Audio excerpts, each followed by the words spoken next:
I honestly wasn't planning on going live, but I felt that it was necessary because it seems that the hot topic of conversation is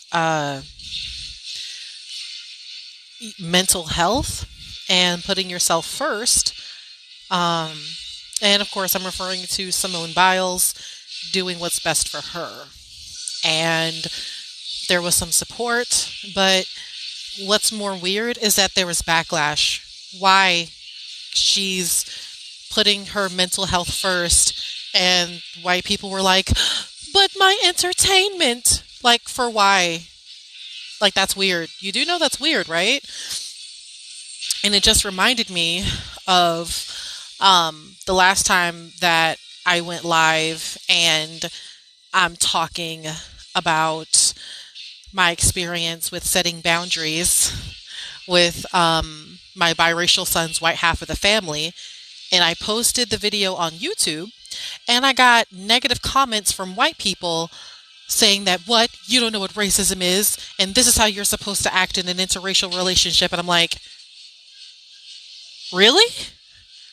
Um, so I think that's kind of interesting, is that when the topic of conversation should be centered around black mental health, even then, whiteness still has to be centered. And I felt that that was always kind of strange. Um, Hold on a second. So it's like, if it's about how I'm trying to keep my mind intact and keep my thoughts together, why do I have to center somebody else's feelings? Like, you're not inside my head, so why do I have to center you? So, I honestly commend Simone because you don't owe America anything. Uh, Literally, like, Simone literally proved to the entire world that she is the greatest athlete, and then they tried to change the rules around so that I guess other athletes wouldn't feel left out. And I'm like, that is some straight up BS right there. It's like, at that point, I think you should walk away. Um, and then looking into it, like just word of mouth or hearing it through the grapevine, um, learning that she was a sexual assault survivor. I did not know that. I think it was like, what, the team doctor or something like that that was on some heinous BS. And I'm like, yeah, absolutely center your mental health over these haters, because not everybody can be an Olympian. That's crazy. So I was definitely applauding Simone Biles from the sidelines there. I mean, from one black woman to another, forget these haters, do what's best for you, and leave it at that. Um, I will never forget posting the video on my YouTube channel about setting boundaries with my sons, my biracial sons, white half of the family. It's like, okay, so what we're not going to do is tokenize my black son. And the best way to do that is for all of us to have the talk about racism, because I know that as a black person in America, my son is going to go through microaggressions, and they won't necessarily be the same as the kind that I go through on a daily basis, but he will go through them. And you can't call yourself an ally or call yourself loving um, a black child if you won't be an ally to that black child. Know what I'm saying? So I'm talking about my experiences with setting boundaries, and I'm getting hate in the comment section from white people. Well, white men, because I don't think any women were in the comments. So literally just white men. And I'm talking about my experience with trying to set boundaries with my ex. And they're like, you're actually the racist one. And it's like, you don't even know me. You don't even know my ex. I mean, imagine being a complete stranger in the comment section, and little do you know, the white man that you're defending, you're defending a rapist, as in he's quite literally in prison for rape, and you're defending him because he's white. And you saw a black woman setting a boundary and then putting her foot down when that boundary was crossed. And that just blew my mind. You actually tried to defend a rapist, and also, as long as you try and treat my nephew like a fucking accessory, you ain't fucking family. So that was my experience there. When we say you have to protect black women, it's not just for show. Um, because I think what a lot of people don't understand is that black women are getting it from everybody. We are constantly critiqued. We are from everything that we do, from the way that we wear our hair to the way that society views us as promiscuous and overly sexed, and all of these things. And then it's just, where does it end? It does not. Um, I've spoken a little bit about the sexual assault that I've gone through, but it wasn't just with um, my son's sperm donor that I experienced the sexual assault. No, because I was also sexually assaulted by a black man. So, being a predator does not have a skin color, but it certainly says something about being a black woman in America. Um, that's why we call it misogynoir, because it really will be the from our own black men that we're receiving all of this hate, and then also experiencing racism at the same time from non-black POCs or white people. And it seems like with every liberation movement, um, black women are left to just defend ourselves. I mean, even in this one book that I was reading, um, it was written by Elaine Brown, and she she was a Black Panther, and she was talking about how she experienced a lot of colorism, or at least she noticed how colorist, I should say, that some of the men in the Black Panther movement were. Um, it just seems inescapable. And I feel like within this movement, within this time for Black liberation, um, it takes a lot of educating yourself on. Uh, I don't want to say Black feminists because they've coined the term womanist. And so women like Audre Lorde or um, Angela Davis, they have spoken up quite a bit about being a Black woman in America. And I'm honestly feeling that. Um, right now, every Sunday, I lead a book discussion, and it's the book is called Uncle Tom's Cabin, and the only reason why I even revisit that book and talk to the white people within the community that I live in, which is Southern Oregon, the only reason why I lead the book discussion in the first place is because um, the white author that wrote the book in the first place, she actually does reveal featureism and texturism within the book. She definitely reveals um, seeing black people as caricatures, and the topic of conversation absolutely is about misogynoir. The topic of conversation is about how it's wrong for white people to write about black people's experiences. We do talk about these things. And the reactions that I get from these book discussions, I don't know, it just I've learned a lot. Some for the better, some not so well. Like, for example, when I was leading the book discussion last week, one of the men in the group, he was like, I've always viewed the Mammy character from Gone with the Wind as heroic. And I'm like, that is a caricature.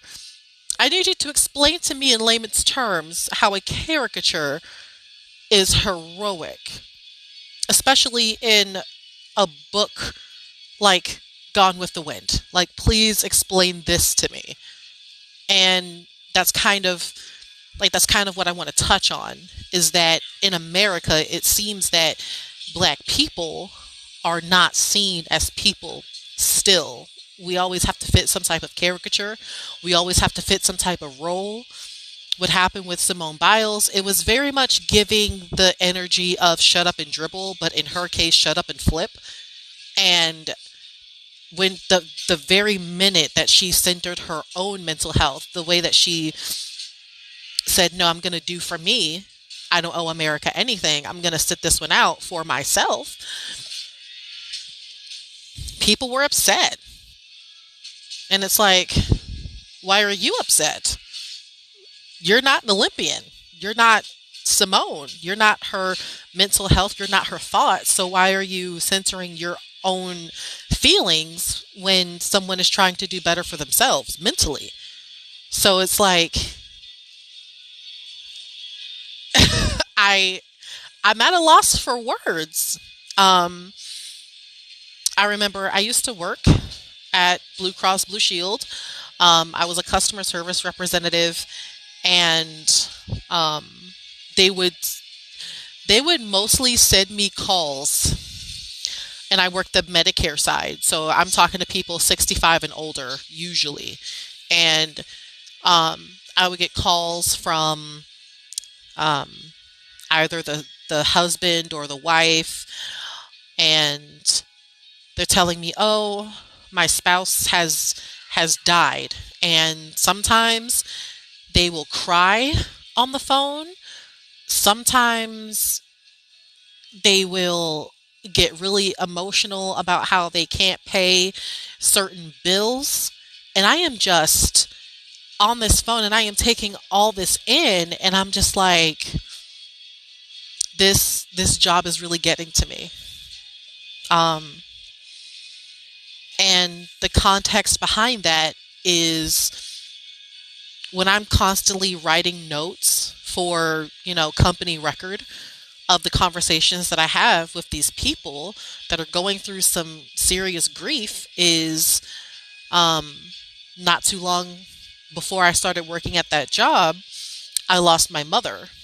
And I'm 26, and these people have had their husband or their wife in their lives for 40 years or something like that. Or, sometimes I will talk to that person's daughter or son or something like that. And they're all like, yeah, I just wanted to report that my mom passed away and this is the date and all of this. And it's like, I feel some type of way when I'm writing all of this information down, and I can't, show that kind of emotion over the phone. But in the back of my mind, I'm just thinking about how there are still other people in this world that had the luxury of having that parent or having that spouse in their life, and trying not to have a mental breakdown, and then having to take a break after I get off the call and talk to my supervisor and be all like, hey, I can't do this today. I've had way too many death of a family member calls, you know? Um, like, I remember this one time I would talk to this man. He had cancer, and he was trying so many different trial medications. He was trying to get pre-authorization for all these different types of drugs.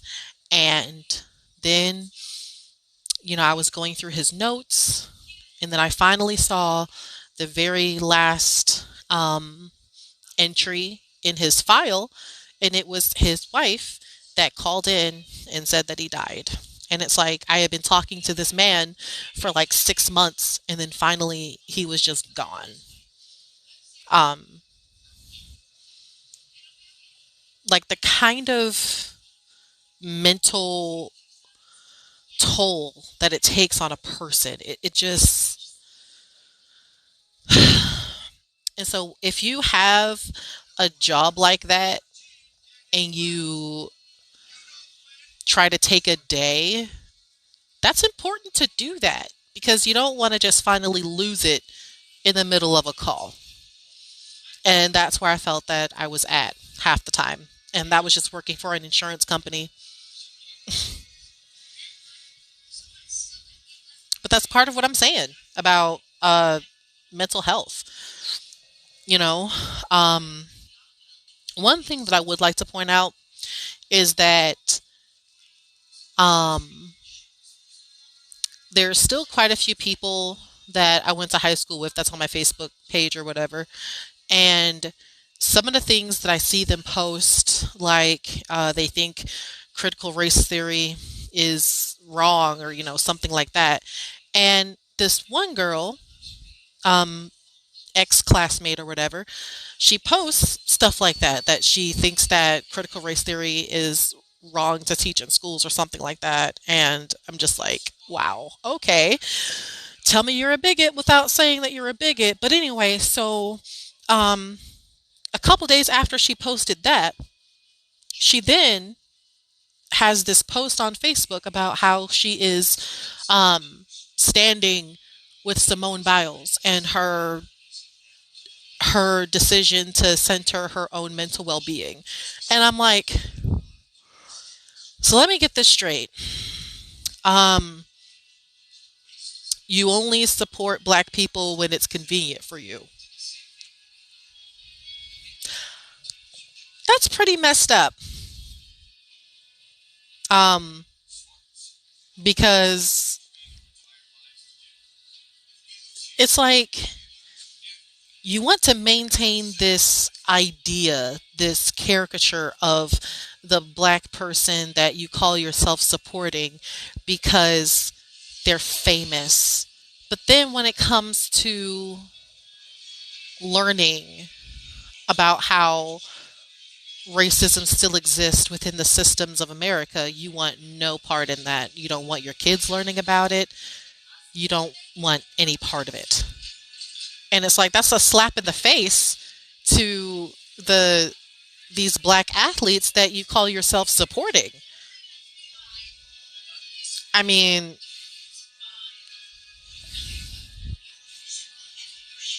like the cognitive dissonance, it's very telling, very telling. So I guess what I'm trying to say is that um,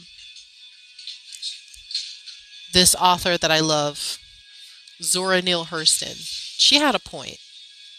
She definitely had a point because she was the one that wrote about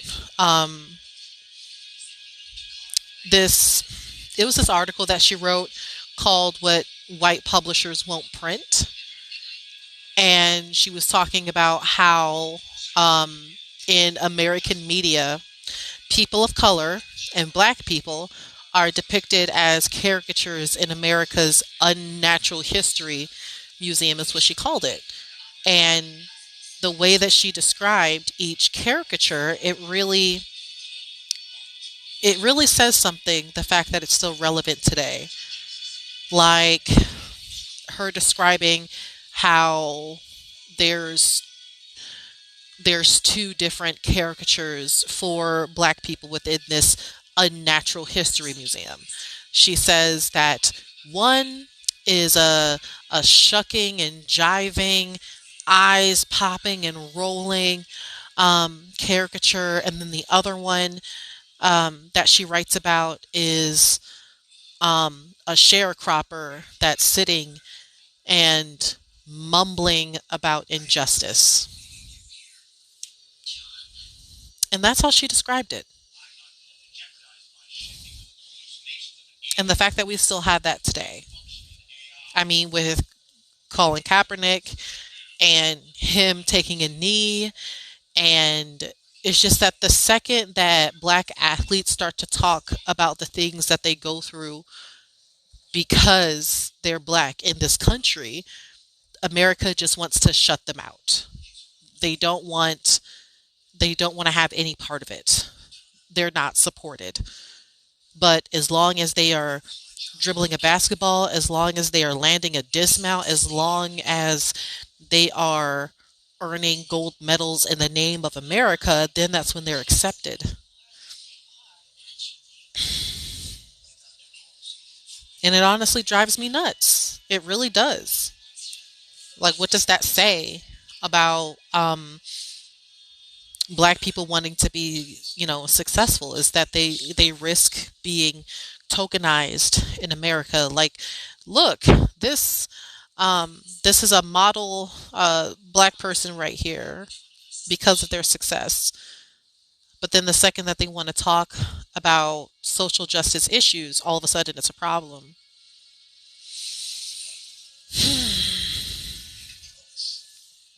I work for this organization called Southern Oregon Coalition for Racial Equity. And here in Southern Oregon, there was this one speech that I gave because we had a murder of a black teenage boy named Aiden Ellison. And so I was standing in front of the courthouse and I was giving a speech. And in it, I wasn't talking about grief or um, the history of lynchings in America. I was talking about something completely different. I was talking about how there are white people gathered right now and they are sensationalizing the death of a teenage boy. But at the same time, before the death even occurred, what were they doing before then? When it was Black History Month and there were no decorations or anything like that, or just within a standard history classroom, um, they left out critical race theory or constantly playing hip hop music but not knowing anything about black people or black culture. And then when it came to um, black people that have so-called stereotypical names, white counterparts would constantly make fun of that. I was talking about literally my experience living in Southern Oregon. Is that right now we are gathered here to mourn the death of a teenage boy. But let's be real. Y'all didn't care about black people until this very moment. So who exactly are you fooling? Just like it's like you can't say Black Lives Matter, but then you constantly culturally appropriate something that black people have created. Like, you can't tell me that. Just because you have a Black Lives Matter sticker on your car or as your Facebook profile, just because you have that, I need you to walk the walk. Because honestly, black people are done with performative activism. We really are. Like, you need to be about it, not just talk about it. And, I feel like these past, 2 years, we've definitely, America truly is showing its true colors. We've definitely learned something about our neighbors. And we need to do better. I feel like the best takeaway from all of this is that instead of critiquing black people, white people need to critique other white people. Instead of trying to critique black people on what you think that they should be doing, I think instead white people need to be checking their family members when they say a microaggression. That's what I think in order to truly keep in order to keep the progress going, because Why are you critiquing a community you're not a part of? You should be critiquing your friends and family members, learning about what microaggressions are to the black community, to other people of color. And and I know I can't be the only black person that feels this. I mean, do you know how many times I have had a conversation with white people and they will say some shit like, "Oh my god, you're so well spoken." And it's like, "What? You mean for a black person?" Or the times where um they would ask me questions like, "Oh my god, do you wash your hair?" It's like, "What the hell kind of question is that?" You know, like, do you say that to other white people? No, you said it to me because I'm black and I have locks. Like, the fuck? Just shit like that. I mean, but just having to deal with that on a regular basis. Um, so definitely check your friends and family instead of overly critiquing black people just because you think we owe you something. And I think that would be the best way to truly let the black community know that Black Lives Matter to you. So kudos to Simone Biles for setting a boundary and sticking to it.